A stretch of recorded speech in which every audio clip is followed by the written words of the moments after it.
This video is on Chapter 2, Being a Biblical Leader, from our Management for Church Leaders Volume Number 1 training. In this chapter, we're going to be talking about the 10 attributes of a leader that come from the Bible.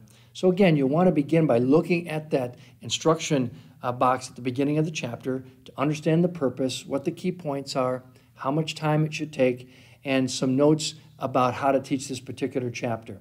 Again, begin with the scripture from John chapter 15, verse 5, because it's an important scripture to understand that apart from God, we can do nothing.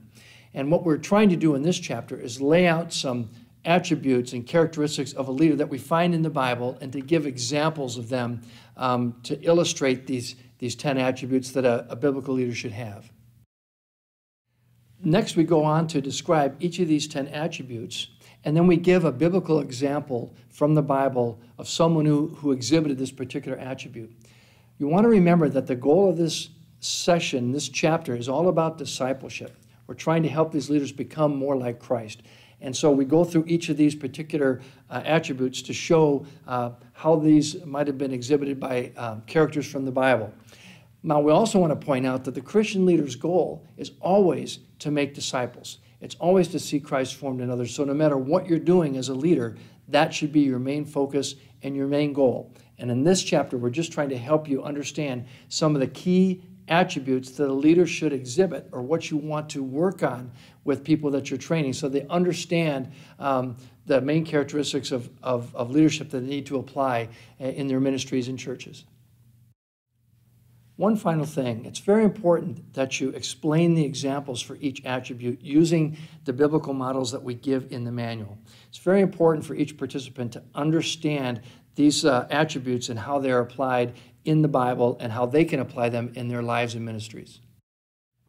Finally, we end this chapter talking about leadership challenges, because the fact is that every leader is going to face challenges. People will not always agree with you all the time, so we want to prepare leaders to be able to expect challenges and to be able to deal with them effectively, because they will come.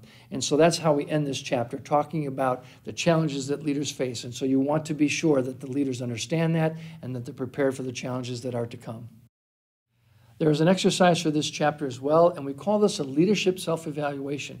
And basically, we're just asking the participants to score themselves on each of these 10 attributes using a score of 0 to 5. The exam is fairly self-explanatory. It should only take about 5 or 10 minutes, but it really tries to reinforce the areas where the participants have strengths in their leadership and where there are weaknesses and areas that they may want to work on. After everyone has completed the exercise, you can go around the room and find out how many people scored 40 or above and how many scored 30 to 39, just to get a sense of where the leadership potential is in the classroom.